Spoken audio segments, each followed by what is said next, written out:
So far out of my life, I've had 3 scary things that happened to me that all seem to happen around the last 2 years.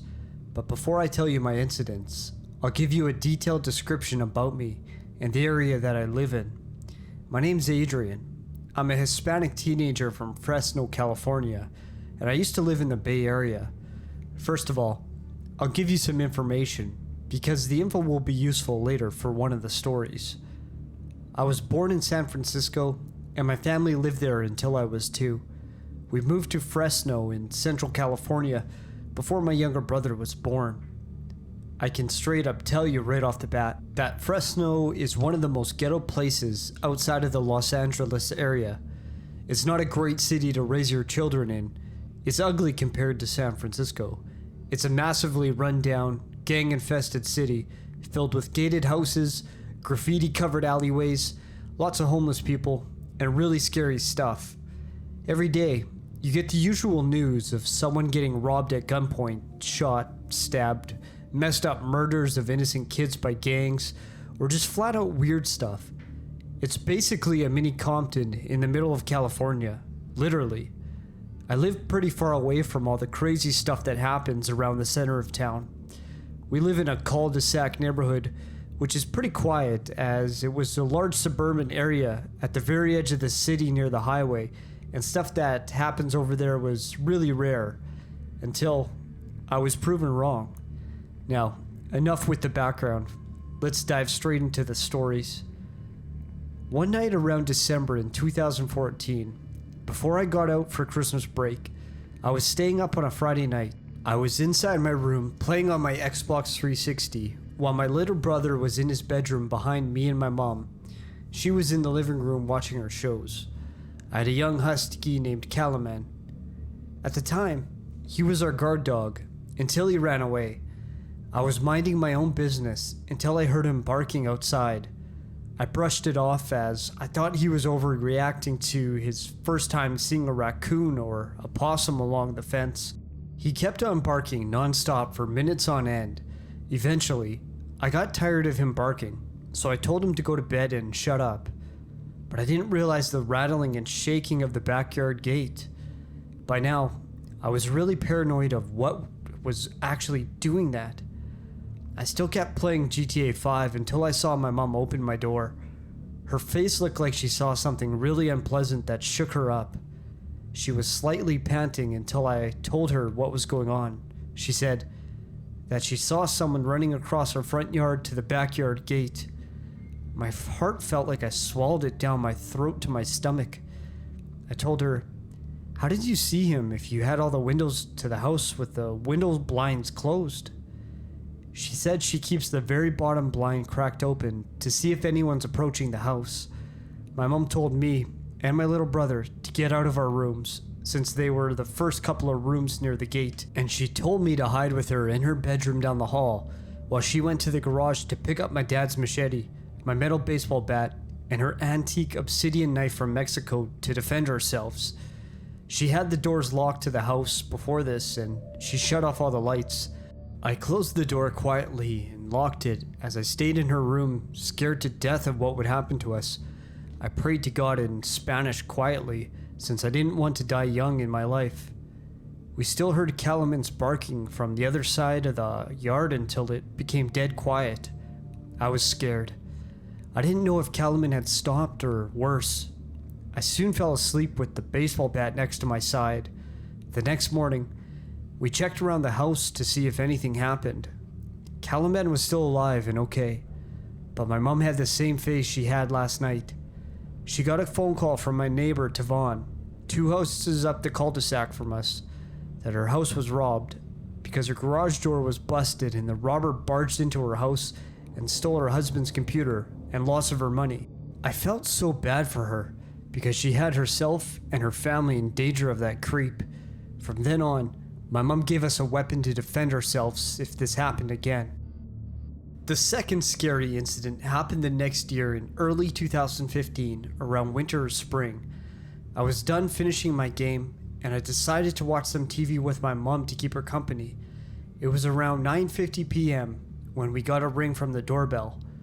At first, I knew it couldn't be my dad. Dad does come home around this time during the weekend, when he comes back from working as a semi-truck delivery driver all week, going up as far north as Salt Lake City, Utah, just for us to have food on the table. And second, he always had a way of ringing the doorbell so that we could recognize him. But I knew this wasn't my dad. Mom told me to stay on the sofa as she walked to the door. She said in her gentle voice, trying to be as polite as possible, "Hello, is anyone there?" From the other side, I heard a chilling response from the other side of the front door. An old, shaky, and unfamiliar voice called from the other side. It's me. I'm your neighbor. I need something. Can you let me in your house?" Mom and I were scared, as we knew our neighbors really well in our area, and this man didn't sound familiar at all. I looked through the blinds, and I saw a filthy-looking, supposed homeless man who looked like he was in his early 50s. He had baggy dark eyes, and he was shaking like if he was a twitchy mouse. He looked like a heavy meth head. When my mom responded, "What neighbor?" the creepy guy didn't say anything after her question. I can tell. He looked like a complete you-know-what compared to my mom's sharp wit.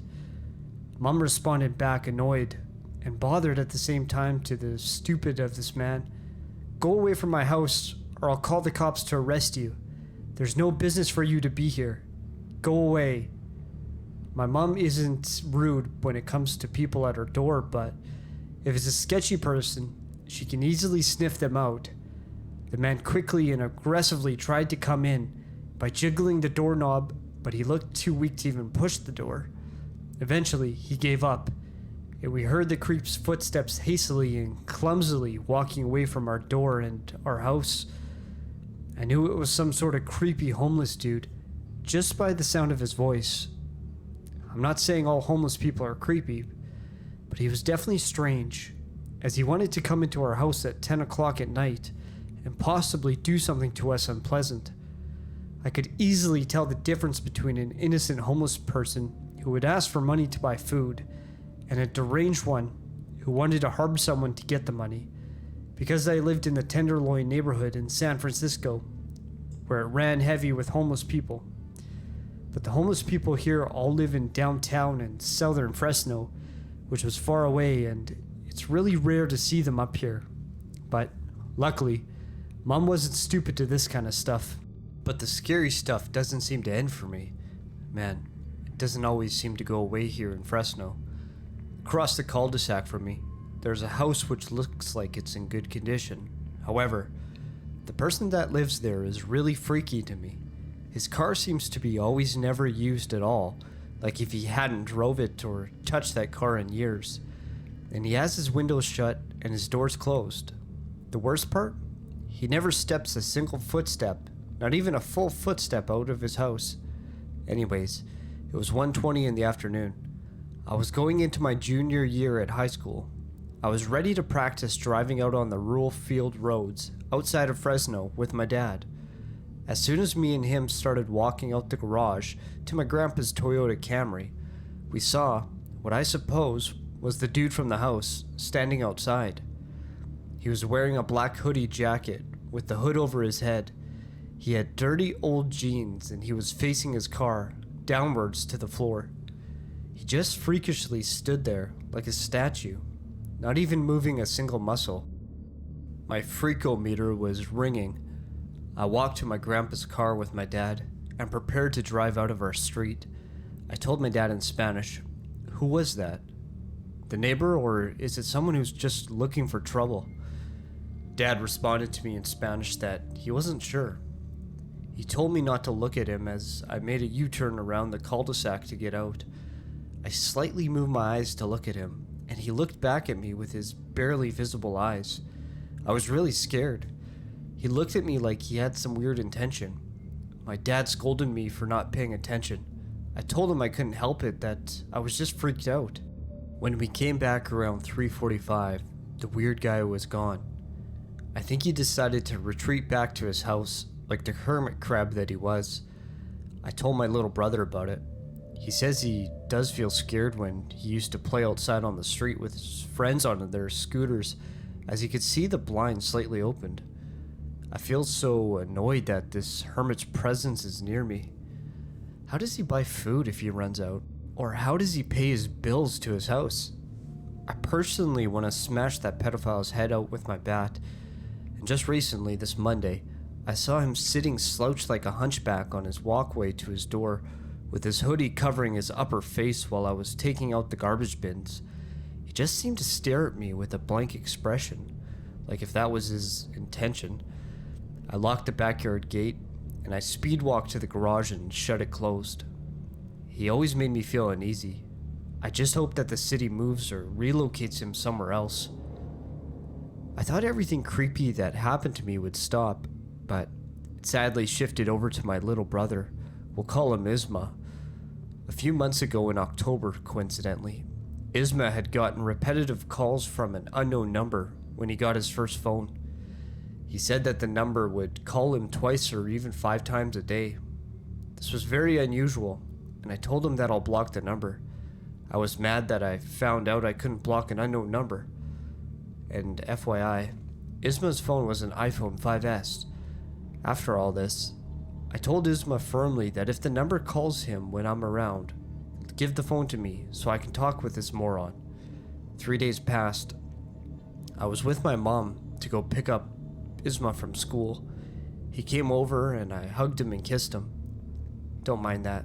Passionate love for your family members is strong in Mexican or Hispanic heritage. I told him, "How was your day, Isma?"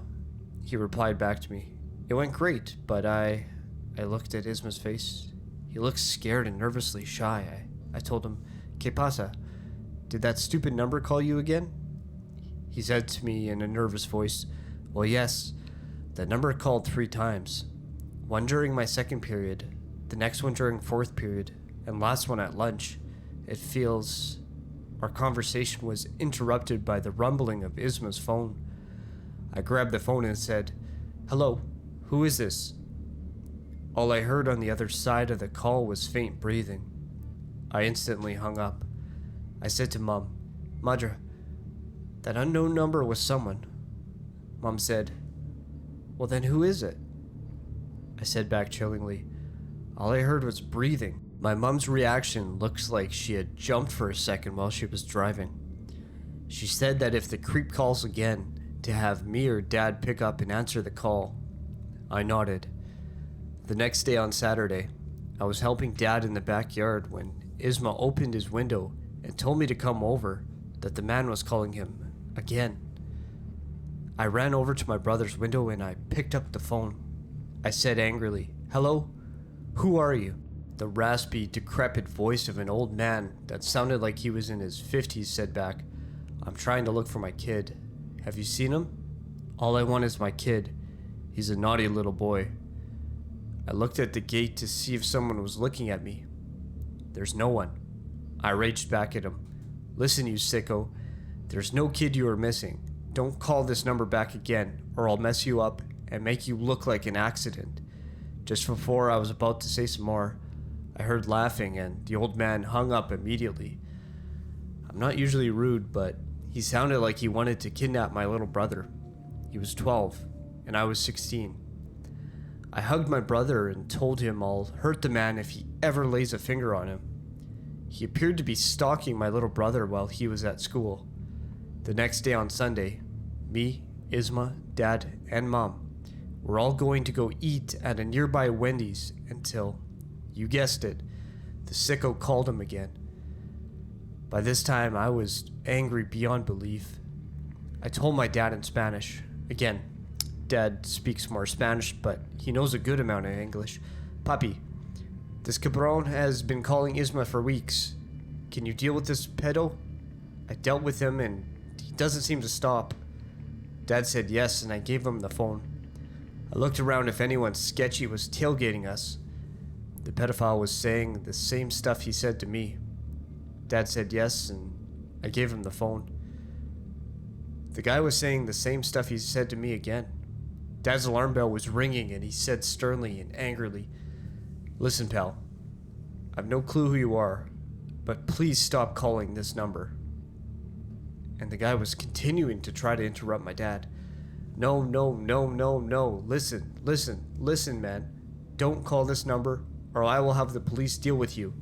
And me personally. Shut up, okay? You have a nice day. Goodbye."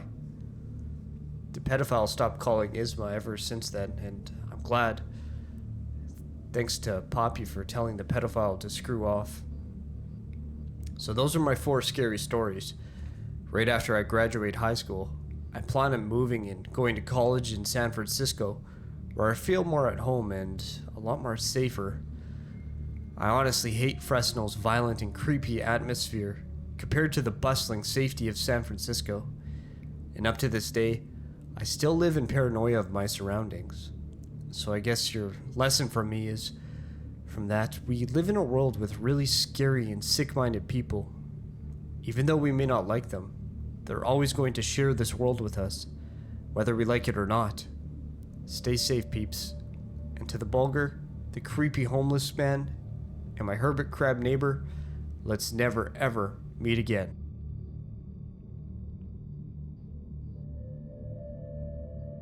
This is a true story about an ex-friend of mine I tried to help through his terrifying obsession with a girl, but to no avail. I've always been the type to observe everything from a safe distance. Seldom am I ever brought into drama, but people come to me for advice a lot. I've given my best and most sound counseling to friends, but this particular guy I knew was beyond any form of help. The guy, we'll call him Andy, I'll change all the names here, made no point to cover up his psycho. From mumbling out loud to himself in public to being physically harmful, Andy was quite the basket case. I started out knowing very little about him because I kept to myself, and come gym class, when we'd walk the track, I'd have my headphones in most of the time. When a girl began walking around the track with him and conversing with him, I instantly noticed, as I would overhear them talking about some metal bands I coincidentally enjoyed. I'm not really sure how I wound up in this group, but maybe one of them had made a move to hang out with me, possibly my hilarious gay friend Mac. The group consisted of Andy the Psycho, Krista, Mac, and 2 other girls apart from myself. We had our subgroups. Krista and the other 2 girls were heavily into anime, whilst Mac and I would get into deep conversations about mysteries of life. Andy, on the other hand, mostly sat and listened to Krista. He had an obvious fixation on her, and by the middle of the school year, everyone including Krista knew how desperate he was for her. Krista stated that she did not date, as her father was very protective, and to be honest, she kinda gave a lesbian vibe anyway. Despite her efforts to pull away from him, Andy was practically on top of her, forcing hugs she awkwardly yanked away from and making it known he wanted her. On one occasion, she'd block his number after realizing it was a mistake to give it to him. He managed to steal her phone and unblock his number, and upon confrontation, he had admitted to blocking his twin brother's number in her phone. Andy absolutely hated his twin and never wanted to be compared to him, which would be expected as his brother was the charismatic one with a lot of the friends. Yet, Andy said on multiple occasions he'd wished his brother dead and joked about the joyful thought of killing him. I didn't judge harshly at first, but my friend Mac did. He would let Andy know what a creep he was. One time, Krista and Andy were talking as he'd taken a seat right beside her. He was telling her not to talk to his brother, and somewhere in the conversation, right in the school library, he slapped her for not listening. I'll never forget the fear and anger on her face, and from then on, even after his awkward apology, Krista let him know he should stay away. Unfortunately, he'd taken to talking to me all along, as I've always been a soundboard, whether I cared to be or not.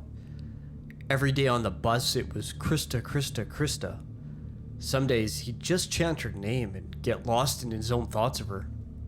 I would try to drop subtle hints that she's not interested, or at the very least, to treat her normal and give her space. Apart from his desire for Krista, he was the most desperate guy I'd ever met. He would ask out every girl he met and spoke to for about a day. He would message me on Facebook about how he needed a girlfriend, and luckily I'd been in a relationship for 4 years by then, and he knew he couldn't have me. That still didn't stop him from hitting on me in such minor ways I didn't realize at first, including a near proposal. He'd once just typed my name, and when I asked him what was up, he simply said, "You're beautiful, but you look exactly like someone from my past, and it makes me sad remembering her every time I look at you. I miss her." He definitely had a knack for making people feel uncomfortable, and some days I couldn't help but ignore him. Krista evaded him till high school graduation, but Andy's obsession only seemed to intensify. I genuinely thought he could be helped and I could get through to him whilst keeping my own distance, but he set off too many alarms. Firstly, he was training for some entry into a military boot camp of sorts and was discharged for reasons in relation to his mental state, though he wouldn't get too far into it. Secondly, every day he would write me at weird times, early in the morning, to tell me, "Help, I can't stop thinking of her, I'm in love with her." This was clearly not true, as he'd made moves on me and other girls in the time he'd known her. He made many implications that he would self-harm to get her off his mind, but nothing worked. He'd also somehow convinced himself that she wanted him, and would frequent the grocery store she went to and say hi, though she just kept her head down and ignored him. One morning, as I was browsing social media, he messaged me the usual, "I need her, I love her, help, I'm going crazy." I tried to help him analyze his feelings and come to his senses that he was fine and to let her be. I thought, if he's hitting on other girls but claiming to love her, let's see what he says to this. I typed out, "Tell me, what do you truly love about her?" I cannot believe what he said to me next. It was the most ridiculous and degrading message I'd ever read about somebody. She has such small breasts. I love that about her. I dream of taking her virginity, and I don't think she'd mind how small I am, if you know what I mean.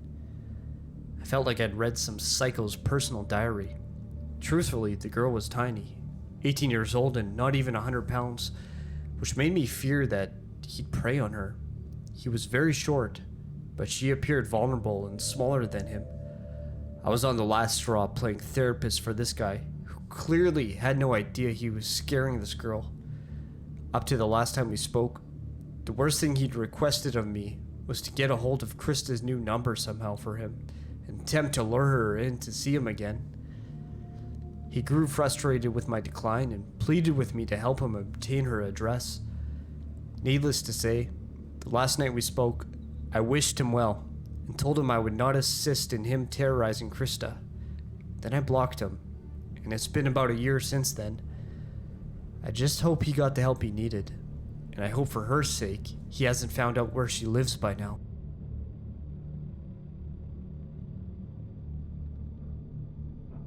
Okay, so this happened to me last year. Keep in mind, this is told in the perspective of a female. I started school at the local community college. I was looking to make some new friends, since I've never really had the opportunity before. I was the weird fat kid through elementary and high school.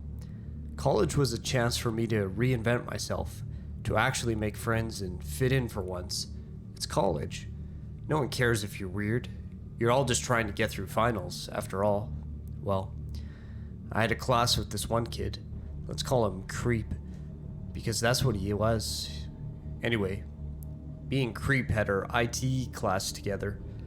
I'd see him every day, but didn't talk to him much. He stayed in his corner of the room. I sat up with my friend, an older lady we'll name Jay. I had a tardy backpack, yeah, I know. It's not bigger on the inside, by the way. Anyway, he saw this and said it was cool. I said that was cool, and we talked a little bit about our interests as we walked to our next class. He was a cosplayer, as was I, and we both enjoyed BBC programs along with anime. He seemed friendly, and I went on about my day. Things got uncomfortable after that. He started showing up everywhere that I did. Mostly, he would invite himself to lunch with me and my friend S. He was disgusting. We went to lunch one day and he ordered this burgers with peppers, onions, and mayo. Mayo is the bane of my existence, mind you. He didn't use napkins. The thing smelled terrible, and he wiped it on his already dubiously stained pants. It wasn't pleasant, to say the least. He kept popping up places and inviting himself to lunch, and I was just beyond done with him. I have a habit of attracting weird people. I don't know why. I was ready to cut and run if it came to it. Anyway, he invited himself to lunch with me again when S wasn't present. He said he had a crush on S, and I knew S went through a bad breakup. I told him to leave her alone, but he was insistent on me seeing if she liked him. I said no, leave her alone. He left after that, and I enjoyed my spaghetti. Then the really freaky thing happened. I was leaving to go to my car one day and ran into him. We talked a bit as I was trying to get away from him, but he was insistent on talking. Eventually, I tried to excuse myself, saying that I was going to my car and I'd talk to him later. He followed me. He said it was fine and walked with me toward my car. He then proceeded to tell me a funny story about him getting drunk and punching his crazy ex in the face, like that would totally impress me or something. I did what any normal person would. I looked him in the eye and said, no, got in my car and drove off. He messed off and left me alone after that. That wasn't really the creepy part though. No, I learned this a few weeks ago. He's killed someone before. Apparently, he got in a fight and stabbed someone in what was supposedly self-defense. The circumstances were more than shady though. But the police in my area doesn't do much. The guy creep stabbed ended up dying. So, yeah, I was stalked by someone who'd killed another person. Ain't I lucky?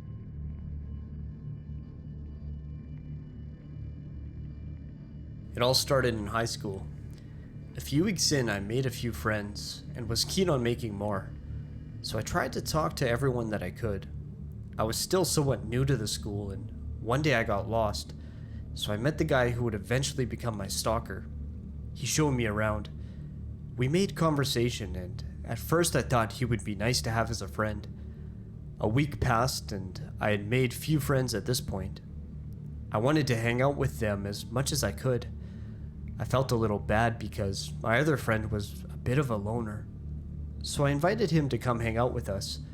He didn't talk much at first, but then he started talking more, mostly to me, asking advice on life. I was happy to help, until he started asking me to pat his head like a dog and make him wear a leash. A bit weird, might you say. I passed it off as a joke and I humored him, but something I shouldn't have done, as he started calling me master or mistress. I asked him not to do that. I told him that I wasn't comfortable with his behavior, but it was apparently too late to fix things.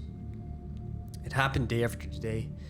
He started skipping his classes to walk into and get kicked out of mine. He followed me all day, and if I had to go to the restroom, guess who followed me inside? I asked him to stop many times. He wouldn't, so I got the school involved. Well, I tried. They had no proof of stalking. I found that kind of strange since many teachers have kicked him out of my classes, but nevertheless, nothing happened. Except him getting more, let's say, protective. I asked one of my guy friends to help me out with some homework one night. My stalker overheard this from around the corner and didn't like who I asked for help. He fought every male I talked to. Some would find this flattering, but I found it annoying. I tried to tell him not to worry, that we were just friends, but his exact wording was, "They don't deserve you. They are worthless compared to my master." I tried to get him to stop. I yelled at him. I do feel bad because it was quite harsh, but it was the only way to get through his thick head. I thought I was finally free from that cycle. He finally stopped following me.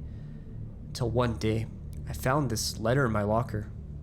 In this letter, my stalker gave his disgust for males and his hate for himself, that he must be evil for his master to treat him this way, that he must be punished, that I must be taught not to shun pets. It was a few pages long, and it was very disturbing. In fact, it was the most terrifying thing I've ever read, especially when I got done reading it and looked up and saw him staring at me from down the hall. He came up to me and opened his phone and started showing me pictures of, well, a cartoon character who had a similar appearance to me, with the same brown eyes, brown curly hair. Then, he gave me a leash for him and asked me to walk him around. At that point, I ran away, up to the office, letter in hand. The principal, after 5 visits, had finally had the proof he needed and agreed to step in. The cops got involved, and soon after, a restraining order was put in place. He wasn't allowed within 50 feet of me. About a month later, I was sitting in my room doing some homework when I heard a scratch at the window. I looked over, and to my horror, he was standing just outside my bedroom window. He had a collar on his neck, and a leash was dangling down from it. He was intensely glaring at me through the glass, his face then crooked into a disgusting grin before licking the surface of the window and ran off. Thankfully, I moved out of that town a month later. But after the nightmare I had last night, I've decided to write all this down. Being stalked is not romantic or fun. It is terrifying, bone-shaking, nerve-wracking, and the worst thing I've ever gone through. I've no idea how he is now or what he is up to. I just hope he got those issues worked out.